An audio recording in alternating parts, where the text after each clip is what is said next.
கர்த்தருக்குள் அன்பான தேவ பிள்ளைகளே, ஆண்டவரும் இரட்சகரும் ஆகிய இயேசுவின் நாமத்தில் உங்களுக்கு என் அன்பின் வாழ்த்துதலை தெரிவிக்கிறேன். என்னுடைய இருதயம் ஆனந்தத்தால் நிரம்பி இருக்கிறது. நல்ல செய்திகளா நான் சந்தோஷமாக இருக்கிறேன். என்னன்னா, இந்த ஷார்ட் வீடியோ மூலம் உங்களுக்கு ஒரு சில காரியத்தை நான் சொல்றேன். ரொம்ப நாளா ஆண்டவர்கிட்ட கேட்டுக்கிட்டு இருந்த ஒரு காரியம், ஆண்டவரே என் ஜனங்களுக்காக ஒரு ஜெப கோபுரத்தை கட்டணும்னு சொல்லியிருந்தேன்.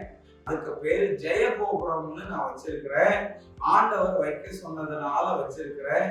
ஸோ அதனுடைய ஹாலை தான், அந்த ரிசப்ஷன் ஏரியாவை தான் உங்களுக்கு நாங்க காட்டிக்கிட்டு இருக்கிறோம். மீகா 2வது அதிகாரம் 17வது வசனத்துல, தடைகளை நீக்கி போடுகிற ஆண்டவர் உங்கள் முன்பாக கடந்து செல்கிறார் என்று எழுதி இருக்கிறது. இந்த பிரேயர் டவருக்குள்ள யாரெல்லாம் கால் எடுத்து வைக்கிறாங்களோ அவங்களுடைய தடையெல்லாம் உடையும்னு ஆண்டவர் என்று சொல்லி இதை கட்ட ஆரம்பிக்க சொன்னார். இன்னைக்கு நான் விசுவாசத்தோட சொல்லுகிறேன், இது நல்லபடியா ஃபாதர் பெர்க்மன்ஸ் ஐயாவை வச்சு பிரதிஷ்டை செய்யப்பட்டது. இது இப்பொழுது மகிமையா இருந்து கொண்டிருக்கிறது. அநேக ஜனங்கள் இங்கே வந்து தடைகள் உடைஞ்சு போறாங்க. ஒருவேளை இதை கேட்டுக்கிட்டு இருக்கிற நீங்க, எனக்கு திருமணம் தடையா இருக்குது, வேலையில தடையா இருக்குது, என் வாழ்க்கையில நான் ஏன் வாழ்றேனே தெரியல, சாக போகிற நிலைமையில இருக்கிறேனேன்னு இதை நீ பார்த்துக்கிட்டு இருக்கலாம். ஆனா நீங்க எந்த தூரத்துல இருந்து இதை பார்த்து கொண்டிருந்தாலும், எந்த பக்கத்துல இருந்து இதை பார்த்து கொண்டிருந்தாலும், நான் ஆராதிக்கிற இந்த இயேசுவனுடைய வல்லமை உன்னுடைய தடைகளை மாற்றி உனக்கு அற்புதத்தை செய்யும். அதனால உங்களை பார்த்து சொல்றேன், ஜெப கோபுரத்துடைய அட்ரஸ் கீழே போடப்பட்டிருக்கிறது, அதனுடைய போன் நம்பர் கீழே போடப்பட்டிருக்கிறது. தயவாய் நீங்கள் இங்கே வாங்க. உங்களுடைய எத்தனை வருஷத்தினுடைய தடையா இருந்தாலும் இந்த இடத்துல வந்து நீங்க கால் வைக்கும் போது அது உடையும்னு இயேசுவின் நாமத்தினால சொல்லுகிறேன். உங்களை நான் வெல்கம் பண்றேன். நீங்க எப்பனாலும் இங்க வரலாம். உங்களை கர்த்தர் ஆசீர்வதிப்பார். உங்க தடைகள் உடையும். நான் உங்களுக்காக ஜெபிக்கிறேன். அன்பான ஆண்டவரே, இந்த நேரத்துக்காக நன்றி சொல்றேன். ஆண்டவரே, இந்த ஜெய கோபுரத்திற்காக நன்றி. இங்க வந்து அநேக தடைகளை உடைஞ்சி விடுதலையாக நான் ஜெபிக்கிறேன். இயேசுவின் நாமத்தில் வேண்டுகிறேன் நல்ல பிதாவே, ஆமென்.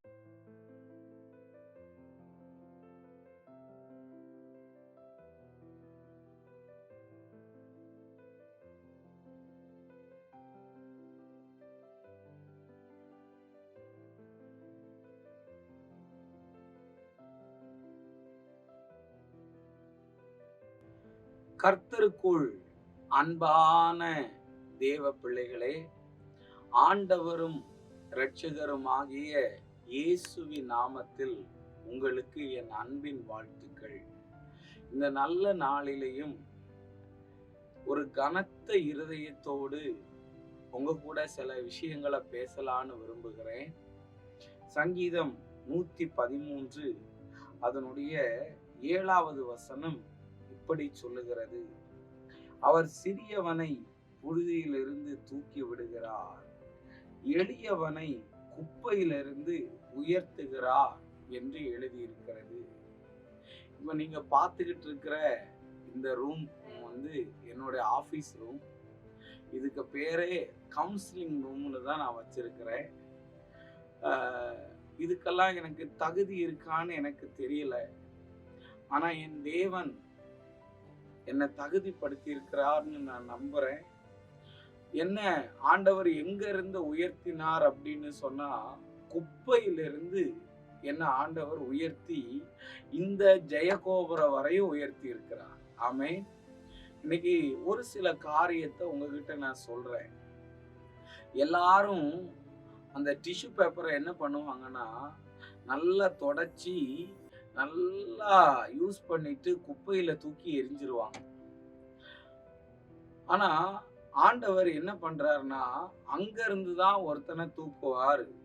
நீங்க நினைப்பீங்க உங்களை எல்லாரும் யூஸ் பண்ணிட்டு தூக்கி எரிஞ்சிட்டாங்கன்னு. நீங்க குப்பையில விழல, கர்த்தருடைய கரத்துல விழுந்ததுனால அவர் குப்பையில இருந்த என்ன கோபுரத்துக்கு உயர்த்தி இருக்கிறார். இந்த ஜெப கோபுரத்துக்கு பேரே ஜெய கோபுரம்னு தான். இந்த கவுன்சிலிங் ரூம் எதுக்காக? நிறைய பேருக்கு டிசிஷன் எடுக்கிறதே தெரியாது.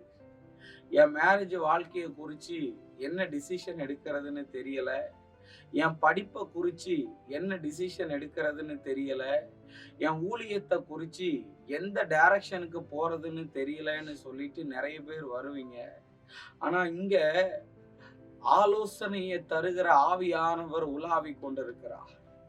அதனால எனக்கு குழப்பமா இருக்குது, ரொம்ப டிப்ரெஷனா இருக்குது, ரொம்ப கஷ்டத்துல யாரெல்லாம் வருகிறீர்களோ அவர்களுக்கெல்லாம் விடுதலையை தருகிற ஒரு ஜெய கோபுரமாக இது மாறும். தேவ பிள்ளையே, இன்னைக்கு அடியான ஆண்டவர் ஒரு நேர சாப்பாட்டுக்கு கூட வழி இல்லாம இருந்தேன்.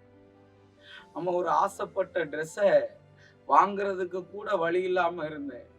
வாழ்வதா சாவதான்னு தெரியாம இருந்தேன். நிறைய பேர் சொன்னாங்க, நீ ஊழியத்துக்கு வந்த பிச்சை எடுப்பேன்னு சொன்னாங்க, உனக்கு பொண்ணு கிடைக்காதுன்னு சொன்னாங்க. ஆனா இன்னைக்கு ஆண்டவர் என்னை கோபுரத்துல வச்சிருக்கிறார், என்னை கோபுரத்துல வச்சிருக்கிறார். இன்னைக்கு இதை நீ பார்த்துக்கிட்டு இருக்கிற, நீ உன் வாழ்க்கையில என்னை முன்னேற வைக்க யாருமே இல்லையே, என்னை எல்லாரும் யூஸ் பண்ணிட்டு குப்பைய மாறிக்கல தூக்கி எரிஞ்சிட்டாங்களேன்னு கண்ணீரோட இருக்கலாம், நீ கஷ்டத்தோட இருக்கலாம், ரொம்ப உடைஞ்சு போய் இதை பார்க்கலாம். உனக்காகத்தான் இந்த ஜெய கோபுரத்தை கர்த்தர் கட்ட வைத்தார்.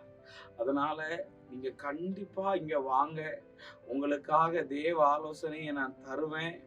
ஆண்டவர் உங்களுக்கு விடுதலையை தருவாரு. என்ன உயர்த்தின ஆண்டவர் உங்களையும் உயர்த்துவார். எப்படி உயர்த்துவார் தெரியுமா? பனைமரத்தை மாதிரி உயர்த்துவார். பனைமரத்தை யாருமே குனிஞ்சு பார்க்க மாட்டாங்க. எப்படி பார்ப்பாங்க? நிமிந்து தான் பார்ப்பாங்க. உங்களையும் ஆண்டவர் அநேகர் முன்னாக நிமிந்து பார்க்கிறதுக்கு வைப்பார். என்ன வச்சிருக்கிறார்ல, அதனால சொல்ல முடியும், குப்பையில் இருந்த என்ன கோபுரத்துக்கு ஆண்டவர் உயர்த்தி இருக்கிறார். அதனால தங்கச்சி தம்பி கவலைப்படாத, எல்லாத்தையும் ஆண்டவர் சரி பண்ணுவாரு. அண்ணன் உனக்காக ஜெபிக்கிறேன். கண்டிப்பா இந்த ஜெப கோபுரத்தோடைய அட்ரஸ் கீழே போடப்பட்டிருக்கு. உனக்கு அப்பாயின்மெண்ட் வேணும்னா கேட்டுட்டு நீ எப்பனாலும் இங்க வரலாம். இது உன்னுடைய வீடு மாதிரி. நீ கண்டிப்பா இங்க வா, கர்த்தர் உன் வாழ்க்கையில அற்புதத்தை செய்வாரு. நம்ம ஜெபிப்போம். அன்பான நல்ல ஆண்டவரே, இந்த நேரத்துக்காக உமக்கு நன்றி அப்பா.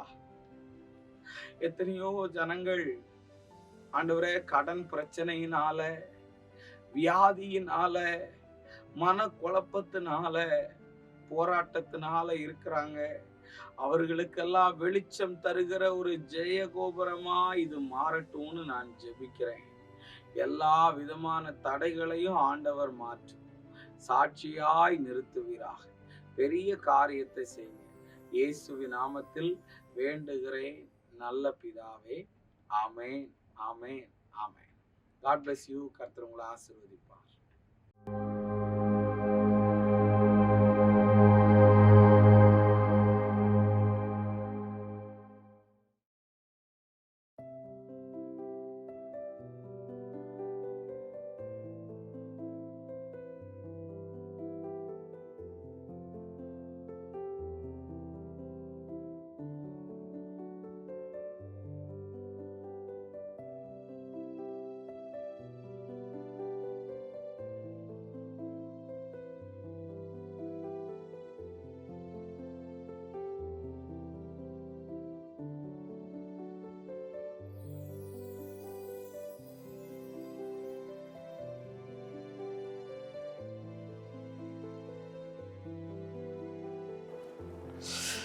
கர்த்தருக்குள் அன்பான தேவ பிள்ளைகளே, ஆண்டவரும் இரட்சகருமாகிய இயேசுவின் நாமத்தில் உங்களுக்கு என் அன்பின் வாழ்த்துக்கள். இன்றும் நம்முடைய ஜெய கோபுரத்தில் உள்ள ஒரு முக்கியமான அறைதான் மேல் வீட்டு அறை. இந்த பிரேயர் ரூமுக்கு பேரே அப்பர் ரூம், மேல் வீட்டு அறை என்று அர்த்தம்.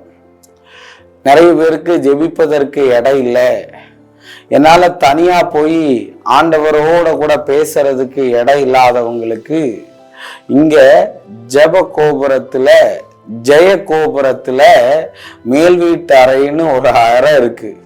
ஏன் அந்த பேரை நான் வச்சிருக்கிறேன் அப்படின்னு சொன்னா, அப்போஸ்தலர் நடபடிகளில சீஷர்கள் எல்லாரும் மேல் வீட்டு அறையில் காத்திருந்து ஜெபித்த போது பரிசுத்த ஆவியானவர் அந்த மேல் வீட்டு அறையில இறங்கின உடனே அவர்கள் வல்லமையும் வரங்களையும் பெற்று ஆண்டவருக்காக பிரகாசிக்க ஆரம்பித்தார்கள். இன்னைக்கு யாரெல்லாம் இந்த ஜப அறையில ஜபம் பண்றீங்களோ, இந்த மேல் வீட்டு அறையில ஜெபம் பண்றீங்களோ, உங்களை பரிசுத்த ஆவியானவர் தொடாம விடவே மாட்டார் தேவ பிள்ளையே.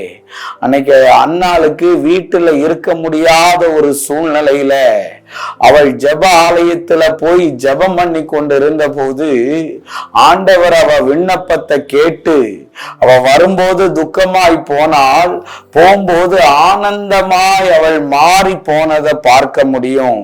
உனக்கு ஒருவேளை நிறைய கவலை இருக்கலாம், நிறைய கண்ணீர் இருக்கலாம், நிறைய அவமானங்கள் உன் வாழ்க்கையில இருக்கலாம், வாழ்வதா சாவதான்னு தெரியாத நிலைமையில நீ போய்கொண்டிருக்கலாம், எனக்கு நிம்மதியே இல்லையேன்னு சொல்லி நீ அழுது கொண்டிருக்கலாம்.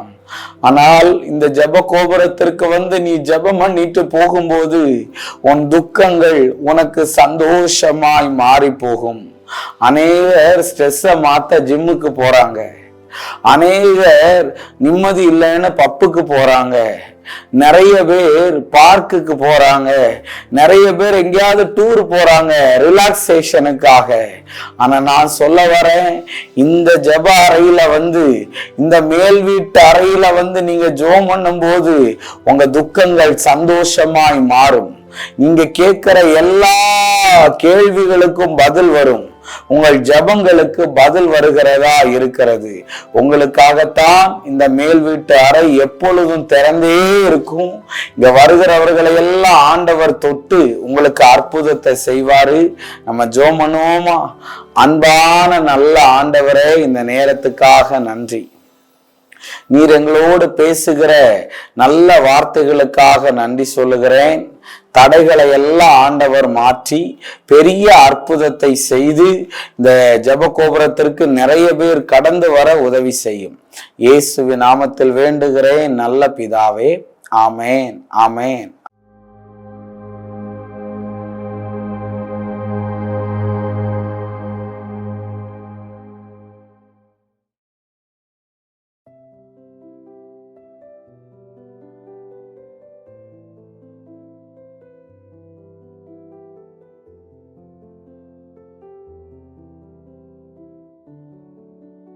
கர்த்தருக்குள் அன்பான தேவ பிள்ளைகளே, ஆண்டவரும் இரட்சகருமாகிய இயேசுவின் நாமத்தில் உங்களுக்கு என் அன்பின் வாழ்த்துதல். இந்த ஜப கோபுரத்துல இந்த ஜெய கோபுரத்துல ஆண்டவர் நம் மத்தியில அசைவாடி கொண்டிருக்கிறதற்காய் நன்றி. நீங்க பார்த்துக்கிட்டு இருக்கிற இந்த ரூம் கவுன்சிலிங் ரூம். அதாவது யாரெல்லாம் வேதனையோட வராங்களோ, யாரெல்லாம் கஷ்டத்தோட வராங்களோ, அவங்களுக்காக உண்மையாய் ஜெபம் பண்ணி இங்க இருந்து போகும்போது பெரிய ஒரு நம்பிக்கையோடையும் பெரிய ஒரு விடுதலையோடையும் அவங்க போகிறதற்காக கட்டப்பட்டிருக்கிற ரூம். ஸோ அதனால இதை பார்த்துக்கிட்டு இருக்கிற நீங்க, உங்களுக்கு ஒருவேளை கடன் பிரச்சனை இருக்கலாம், ஒருவேளை சரீரத்துல தீராத வியாதி இருக்கலாம், ஒருவேளை நான் ஏன் வாழ்றேன்னு தெரியாம அர்த்தமே இல்லாத ஒரு வாழ்க்கைய வாழ்ந்து கொண்டு இருக்கலாம், ஒருவேளை ரொம்ப மன அழுத்தத்துல நீங்க இருக்கலாம். இயேசு திரளான ஜனங்களை பார்த்த போது அவர்கள் மேய்ப்பன் இல்லாத ஆடுகளும் ஆத்துமா தோய்ந்தவர்களும் சிதறப்பட்டவர்களுமா இருந்ததினால் இயேசு அவர்களின் மேல் மனதுருகினார்னு எழுதியிருக்கு. தேவ பிள்ளைகளே, இன்னைக்கு இந்த இடத்துக்கு நீங்க வரும்போது உங்களுக்காக நாங்க அழுது ஆண்டவர்கிட்ட ஜெபம் பண்ணுவோம். ஆண்டவர் உங்களுக்கு விடுதலையை தர உண்மை உள்ளவரா இருக்கிறார்.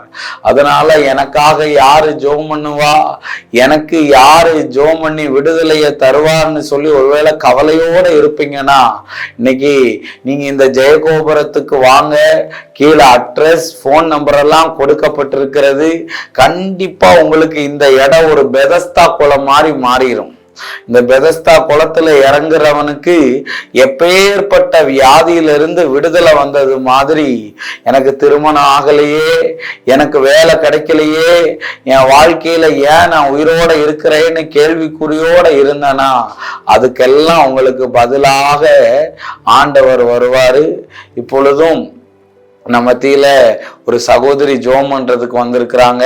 அவங்களுக்காக நம்ம ஜெபம் பண்ணுவோம். கர்த்தர் நம்ம மத்தியில பெரிய காரியத்தை செய்வாரு. Praise the Lord sister. உங்க பேர் என்ன? என்ன பேரு? வேளாங்கண்ணி. எங்க இருந்து வர்றீங்க? வடபழனில இருந்து வர்றீங்க. ஸோ உங்களுக்கு எதுக்காக ஜெபம் பண்ணணும்? கடன் பிரச்சனையில இருந்து மாறணும். சரி, உங்களுக்காக நான் ஜெபம் பண்றேன். உங்களுக்காக நான் ஜெபம் பண்றேன். பைபிள்ல ஒரு வசனம் இருக்கு, நீயோ கடன் வாங்க மாட்டாய், நீயோ அநேக ஜாதிகளுக்கு கடன் கொடுப்பாயின்னு. அநேக நேரத்துல கடன் பிரச்சனையினால நிம்மதியான தூக்கம் இல்லை, உடம்பு முடியலைனாலும் வேலை செஞ்சாக வேண்டிய ஒரு கட்டாயத்துல நீங்க இருக்கிறீங்க. ஸோ நான் யாருக்கு எந்த பாவமும் பண்ணலை, ஆனால் எனக்கு மட்டும் ஏன் இவ்வளவு கஷ்டம்னு சொல்லி வாழ்ந்த இடத்துலையும் கஷ்டம், வாழ வந்த இடத்துலையும் கஷ்டம். ஸோ அதனால் வாழ்க்கையில் பல முறை கேட்டிருக்கீங்க ஆண்டவரை பார்த்து, ஏன் இந்த உயிரை நான் வச்சுக்கிட்டு இருக்கிறேன், என் உயிரை எடுத்துருங்கன்னு சொல்லி கேட்டுக்கிட்டே இருக்கிற மாதிரி இருக்கு. ஸோ அதனால கவலைப்படாதீங்க. இந்த ஜெயகோபுரத்துக்குள்ள நீங்க வந்திருக்கீங்க. ஏசப்பா உங்க கண்ணீரை எல்லாம் தொடச்சி உங்களுக்கு ஆண்டவர் அற்புதத்தை செய்வாரு. நான் இப்போ உங்களுக்காக ஜெபம் பண்றேன். அப்படியே எழுப்பி நின்னுங்க, ப்ரேயர் பண்ணலாம். ஜீசஸ். அன்பான நல்ல ஆண்டவரே, அருமையான வேளாங்கண்ணி சிஸ்டருக்காக உம்முடைய சமூகத்துல ஜெபம் பண்றேன். ஆண்டவரே, இந்த கடன் என்கிற பிரச்சனையை நிமித்தம் மகள் இழந்து போன காரியங்கள் நிறைய ஏசப்பா. நிம்மதியான தூக்கம் போச்சு, நிம்மதியான சாப்பாடு போச்சு.